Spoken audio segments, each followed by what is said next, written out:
Il bosco respira nel sole. È rimasto selvaggio, un'oasi più cupa, per intensità in mezzo alla campagna, anche nei verdi teneri a primavera, nell'oro vecchio in autunno.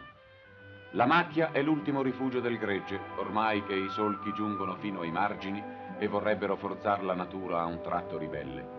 Terreno da bosco, appunto, in una forra o in groppa a una collina.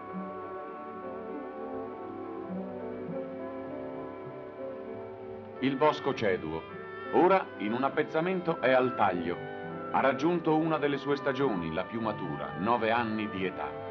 Non morte per lui, ma rinnovamento, offrendo agli uomini la sua modesta ricchezza. In confronto alle orgogliose foreste non dà che legno da fiamma o da carbone.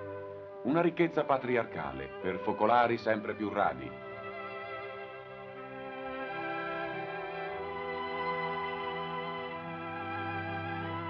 Gli uomini ai tronchi, le donne alle frasche. Saranno brace sfrigolante nel forno domestico in attesa del buon pane. Intanto, nel sottobosco vicino, fremono piccoli cuori. È il tasso sospettoso.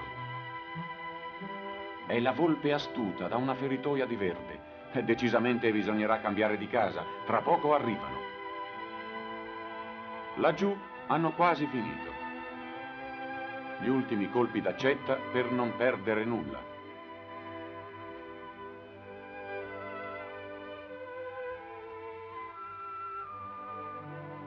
Sgombereranno anche loro. Senza fretta, si capisce. Per proteggersi la ritirata, l'Istrice drizza le artiglierie. Il bosco non c'è più, è sottoterra. Attende dai succhi profondi di rimarginare le ferite per permettere i nuovi germogli alla nuova stagione dopo il travaglio dell'inverno.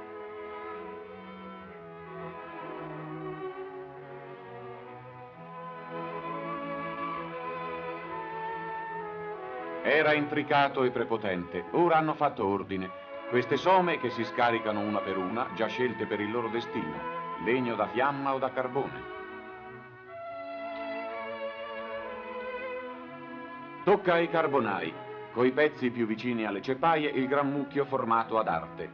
Lo rivestono di fronde giovani, vi murano zolle fresche di terra, una prigione viva di linfe per una lenta agonia. Son gente di ventura, pellegrini di bosco in bosco per tutta una regione, donne da fatica, senza età, maternità disagiate e malinconiche. Accanto, la carbonaia accesa sfiata dal sommo il suo pennacchio di fumo, lento come il fuoco che lo esala, coperto e senza guizzi, che trasforma e non consuma. Malinconia d'autunno, anche fuori stagione, i fumi delle carbonaie. Tra questi sacchi neri e detriti morti per terra, la vicenda è conchiusa. I carbonai, color del carbone anch'essi, hanno seppellito un turno felice del bosco. Finito il lavoro, finita la giornata, presso la capanna solitaria. Nella notte con gli uomini anche la natura avrà ristoro. Al sole un altro bosco, o è lo stesso risorto, in pieno respiro. I cacciatori lo vorrebbero sempre così, per tenercisi nascosti e nascondervi, nello spiazzo del roccolo, questi loro ausiliari di bel canto. I poeti hanno detto, gli uccelli da richiamo cantano la tristezza della prigionia. E gli altri che li ascoltano e rispondono troppo da vicino, vogliono forse consolarli? Incauti. A un tratto la frasca appesa a una cordicella fa da spauracchio e la fuga cieca finisce nelle reti.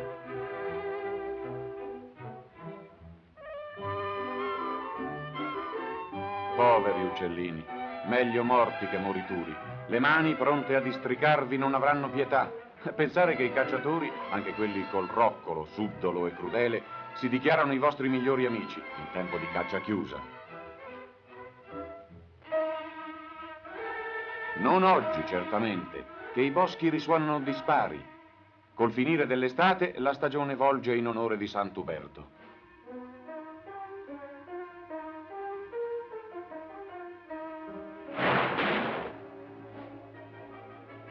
Un fagiano. Preda regale. Il cane con tutta delicatezza ne sente la responsabilità.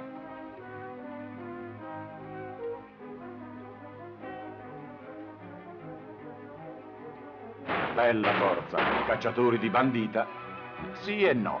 E poi il termine significa anche riserva, e queste grandi reti chiamate altane si stendono appunto in una riserva ben fornita e proprio in tempo di caccia chiusa.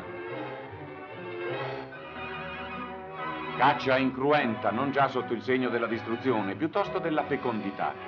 Ci si fa pronubi in vista del ripopolamento. Questi fagiani, maschi e femmine, sono ben degni di formare coppie perfette, e i cacciatori, uniti nella loro organizzazione, pensano all'avvenire. Dalle riserve e dagli allevamenti, tutti gli anni a migliaia riavranno la libertà in zone senza vincoli. Ancora non è il momento.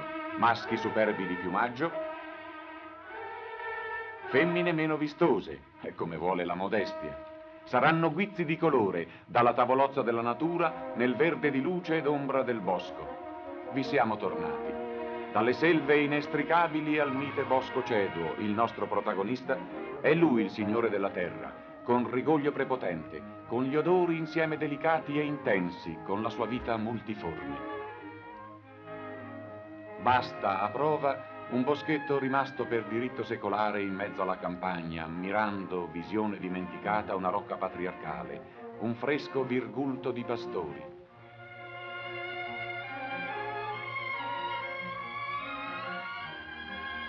Basta la zona d'ombra creata dal folto fogliame, il senso di un'armonia inconscia e pure saggia, perché ad ogni sguardo la natura faccia perno su quei pochi alberi, ne tragga il respiro profondo, per distenderlo in quiete fino al lontano orizzonte.